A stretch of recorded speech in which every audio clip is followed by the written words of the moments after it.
Christ was a very black man. So this is a false image of Christ, and this is a real image of Christ. So this is what we're all about, bringing our people back to greatness and back to the glory and honor that we deserve, because we are the Israelites that the Bible speaks of. But there's things that we have to do to come back to greatness, right? You know why we're in this mess? Why this happened in 1611, 1492? Huh? We did not follow the commandments, correct. So how did you know that? Because I know my history and I know. So I just know.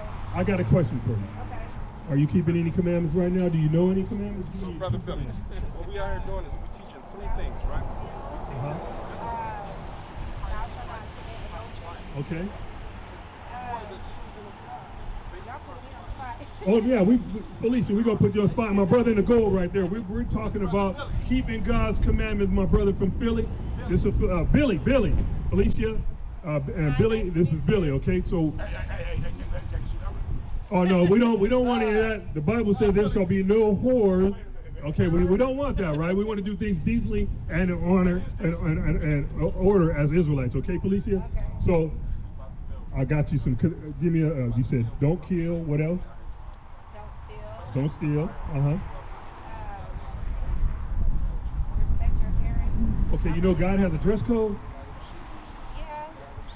My brother over there. You know God has a dress code.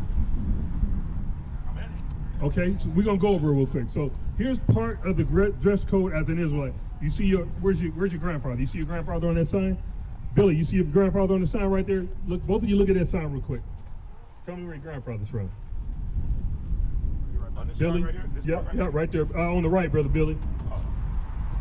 Right here. So these are the 12. These are the sons of Jacob. Esau and Jacob, right? So there were two sons, Esau and Jacob, right? Jacob.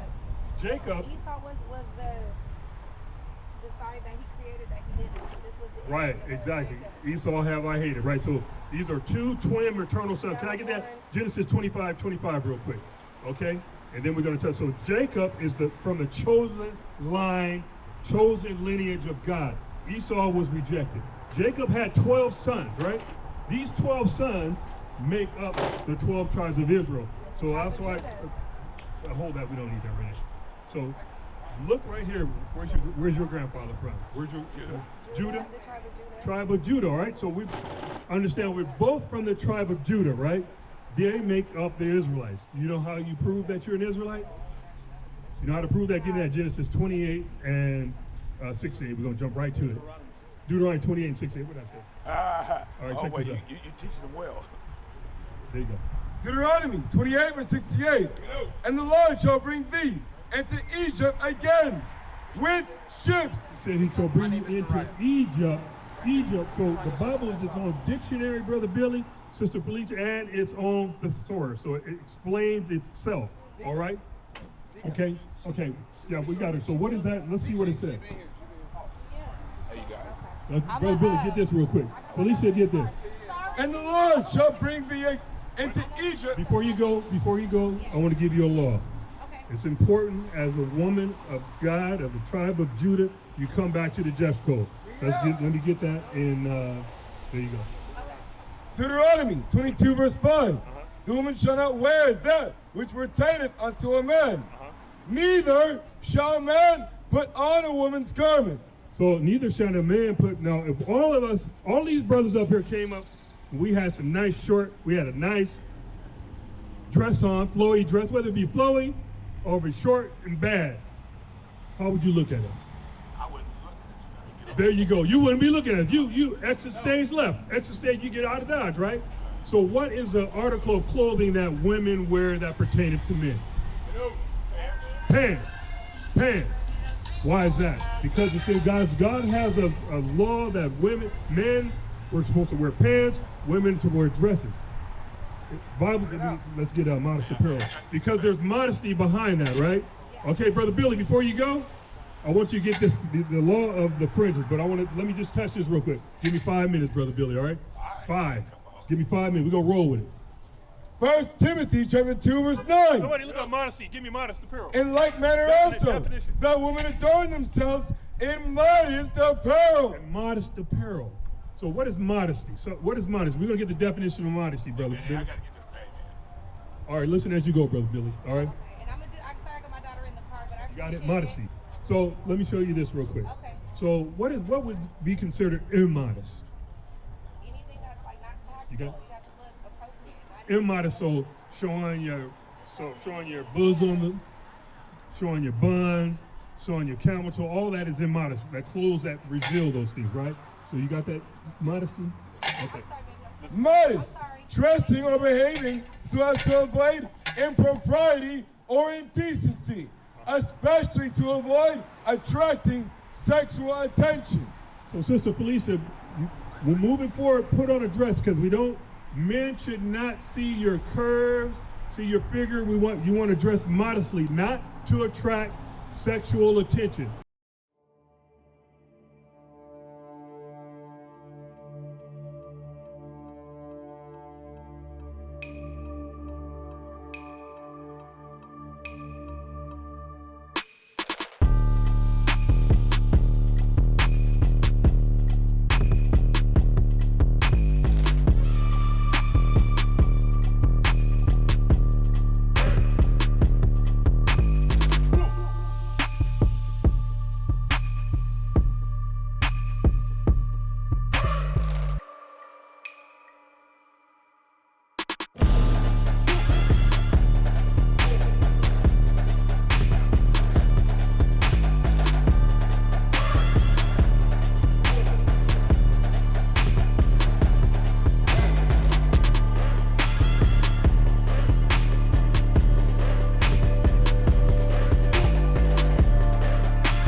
So that's God's dress code. But on that dress code, there should be something at the bottom of the dress. Now the dress should be past the knees. If you sit down, a brother should be able to see up your skirt. That is immodest. Tube dresses, tight pants. What do you call those? What do you call spandex? Those are immodest apparel. That's right. Okay? That is against God's law. Anyone that dresses that way is certain death. They don't believe that? Let's get the punishment. Let's get that in Zephaniah. What is the punishment for breaking God's dress code as a woman? Woman wearing pants, woman wearing Daisy Dukes, woman wearing halter tops, showing your bosom spilling out the top like a muffin top. Men wearing dresses and halter tops. Whether it's comedy or not, don't do it as a man. Don't put on a dress. What is the judgment for it? Zephaniah 1 verse 8, and it shall come to pass in the day of the Lord's sacrifice. Because the day of the Lord's sacrifice, when something is sacrificed, what does that mean? Something is being put to death. Something has to die. You are becoming the sacrifice. Go ahead. That I will punish the princes and the king's children and all such as are clothed with strange apparel. So that strange apparel is going right, like we said, into the dress code.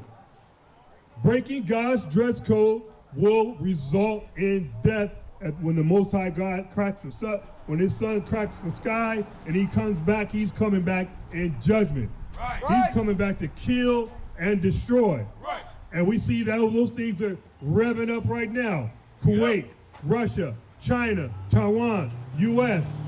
That's right. Wars, influx of immigrants of all sorts of types coming across the border. Right. Why? Some of those are combatants, whether you believe it or not. Bring it out. They're coming to wreak mayhem here in the States. Bring it out. Why do you think there's so many train derailments, so many factories burning down without any reasonable excuse? Bring it out. All right? Black ops. Those are those nations here to destroy. All right? Is that it on that? All right, give me Ezekiel 22 and 30.